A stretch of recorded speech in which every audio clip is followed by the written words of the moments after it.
Episode 32 हवेली। रात के 9 बजे सोनल कमरे में लेट लेट के परेशान हो रही थी क्योंकि रात के 9 बज चुके थे, लेकिन क्रिश अभी तक कमरे में नहीं आया था।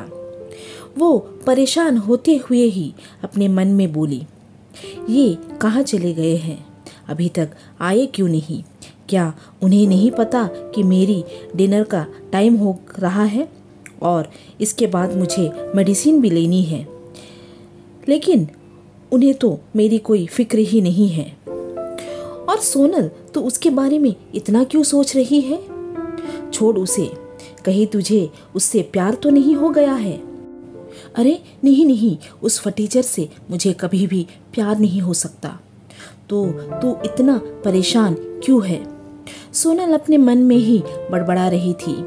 पता नहीं आजकल सोनल को कुछ अलग सा ही फीलिंग हो रहा था क्रिश को लेकर। सामने तो वो क्रिश को नापसंद करती थी, लेकिन कहीं ना कहीं क्रिश की प्रेजेंस उसे अच्छा लगता था जब वो पहली बार क्रिश से मिली थी। सोनल यही सब सोच ही रही थी कि दरवाजे पर किसी की आहट हुई। सोनल को लगा क्रिश होगा, इसलिए वो गुस्से से दरवाजे को देख रही थी। लेकिन कुछ ही देर में शीतल एक सर्वेंट के साथ रात का डिनर लेके सोनल के कमरे में आई। सोनल का चेहरा मुरझा सा गया था। उसने कुछ भी नहीं कहा और शीतल को घूरने लगी। शीतल ने सोनल को देखा और मुस्कुराते हुए बोली, अरे सोनल बेटा, सॉरी, हाँ थोड़ा लेट हो गया। और उसने सर्वेंट को इशारा किया बेड पर डिनर रेडी करने को। सर्वेंट ने डिनर को बेड पर लगा दिया और सर झुकाकर कमरे से चली गई। शीतल सोनल के पास बैठ गई और सोनल को डिनर कराने लगी। सोनल चुपचाप डिनर कर रही थी। उसने शीतल से कहा, माँ आज आप डिनर क्यों लेकर आई हो? वो फटीचर कहाँ है? उसे बोल देती, वो ला देता। आपने क्यों परेशानी की? तो शीतल ने सोनल को डांटते हुए बोली, सोनल ऐसा नहीं बोलते, वो तुम्हारा पति है और उसके बारे में ये सब बोलना अच्छी बात नहीं है बेटा। और हाँ, क्रिश अपने घर गया है, उसे वहाँ थोड़ा काम है, 2 दिन बाद वो लौटेगा। सोनल ने ये सुना तो बुरी तरह से खांसने लगी। शीतल ने जल्दी से उसकी पीठ थपथपाई और पानी पिलाई। सोनल तो ठीक है? तो सोनल ने हाँ में सर हिलाया। शीतल ने राहत की सांस ली। सोनल को अब क्रिश पर बहुत गुस्सा आ रहा था। कम से कम मुझे बता के तो जाना था। नहीं, बस ऐसे ही चले गए। आने दो, मैं बात नहीं करूँगी तुमसे, सोनल ने अपने मन में कहा। कुछ ही देर में सोनल ने अपना डिनर फिनिश किया। शीतल ने उसे मेडिसिन दी और उसे अच्छे से बेड पर लिटा दिया। फिर सोनल के माथे को चूमते हुए बोली, बेटा मैं डिनर करके आती हूँ, आज मैं तेरे पास रहूँगी क्योंकि क्रिश नहीं है ना? सोनल ने ओके कहा तो शीतल कमरे से बाहर चली गई। सोनल वही बेड पर लेटी लेटी क्रिश को याद करने लगी। क्रिश का घर, क्रिश का परिवार सभी परेशान थे क्योंकि आज सुबह साक्षी कॉलेज के लिए निकली थी, लेकिन कॉलेज तक नहीं पहुंची। रात के 10 बज रहे थे, लेकिन साक्षी का कोई अता पता नहीं था। क्रिश को जब से अपनी बहन की मिसिंग होने की खबर पता चली, तब से वो पूरे दिल्ली में साक्षी को ढूंढ रहा था। वो थक हार कर सोफे पर बैठ गया। तभी मिस्टर मल्होत्रा क्रिश के घर आए और क्रिश के कंधे पर हाथ रखते हुए बोला, क्रिश चिंता मत करो, मैंने अपने खास लोगों को साक्षी को ढूंढने के लिए लगा दिया है। तो क्रिश ने मिस्टर मल्होत्रा को देखते हुए बोला, सर प्लीज़ मेरी बहन को जल्द से जल्द ढूंढ के ला दीजिए, उसे कुछ भी होना नहीं चाहिए। और उसके आंखों से आंसू बहने लगे। मिस्टर मल्होत्रा ने एक गहरी सांस ली और बोला, ठीक है, तुम परेशान मत हो। क्रिश की माँ का तो रो रो के बुरा हाल था। क्रिश के पिता तो सदमे में चले गए थे। और हो ना क्यों ऐसा, क्योंकि जवान बेटी सुबह से लेकर रात के 10 बज रहे थे, अब तक वो घर नहीं लौटी थी। तो कोई भी माँ बाप सदमे में तो रहेगा ही ना। पूरे घर में सन्नाटा सा छा गया था। तभी क्रिश का फ़ोन बजने लगा। क्रिश ने देखा अननोन नंबर है। उसने तुरंत फ़ोन रिसीव कर लिया। हेलो। सामने से किसी ने कुछ कहा तो क्रिश की आंखें बड़ी बड़ी हो गई। उसने कहा, देखो आप जो कोई भी हो, मेरे बहन को कुछ मत करना। वो ये बोल ही रहा था तब तक फ़ोन कट हो गया।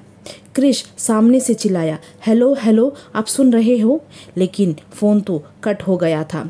उसने मिस्टर मल्होत्रा को देखा और घर से बाहर जाने का इशारा किया। मिस्टर मल्होत्रा घर से बाहर चले गए। उसके पीछे क्रिश भी आ गया। मिस्टर मल्होत्रा ने कहा, किसने कॉल किया था? क्रिश ने कहा, पता नहीं कौन था और उसने साक्षी को किडनैप किया है और उसके बदले में वो बोलते बोलते रुक गया। मिस्टर मल्होत्रा ने कहा, क्या क्या डिमांड है? बोलो क्रिश। तो क्रिश ने लड़खड़ाते लफ्ज़ों में बोला, अक्षय। मिस्टर मल्होत्रा की आंखें गुस्से से लाल हो गई और उसने गुस्से से बोला, नहीं, ये कभी नहीं हो सकता। उस कमीने को मैं कोई भी हाल में नहीं छोड़ूंगा।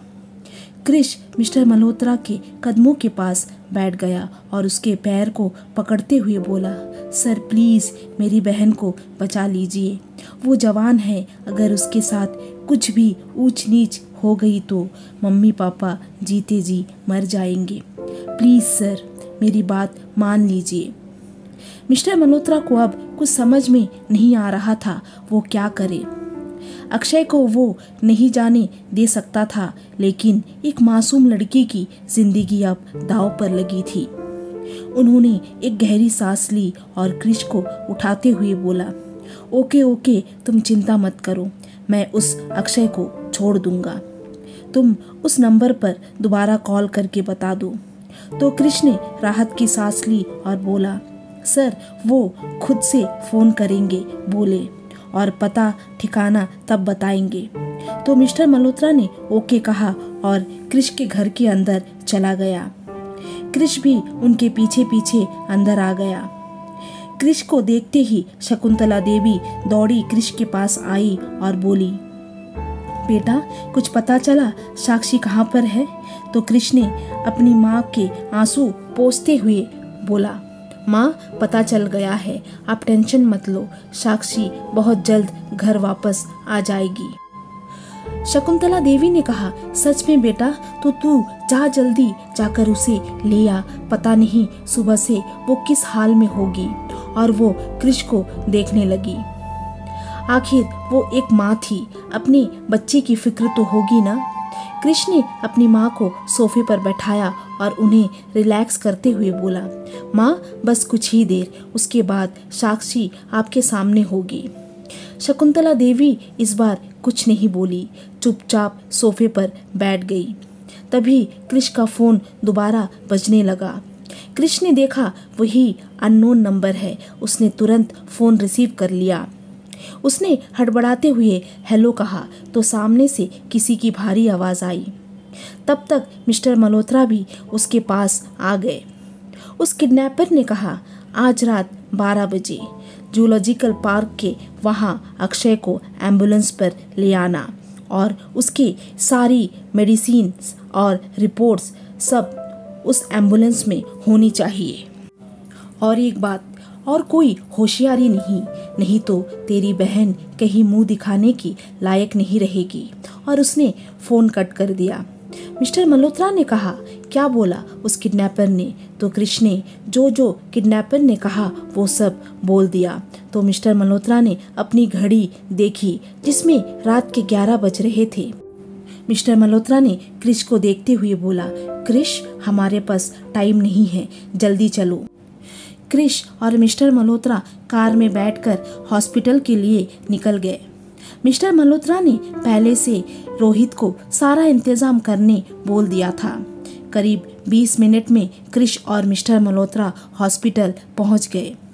रोहित ने पहले से ही एम्बुलेंस में अक्षय को शिफ्ट कर दिया था।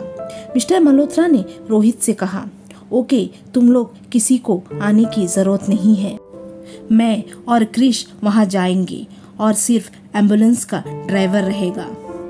तो रोहित ने कहा, सर अगर आपको हमारी ज़रूरत हुई तो मिस्टर मल्होत्रा ने कहा, मैं फ़ोन कर दूंगा, तुम लोग 200 मीटर के रेंज पर रहोगे। तो रोहित ने कहा, ओके सर। कुछ ही देर में एम्बुलेंस और मिस्टर मल्होत्रा की कार जूलॉजिकल पार्क के लिए निकल गई। रोहित और बाकी गार्ड्स भी पीछे पीछे जाने लगे। करीब 20 मिनट में एम्बुलेंस और मिस्टर मल्होत्रा की कार जूलॉजिकल पार्क के सामने खड़ी थी। क्रिश ने टाइम देखा, जिसमें अब 12 बजने को 20 मिनट बाकी था।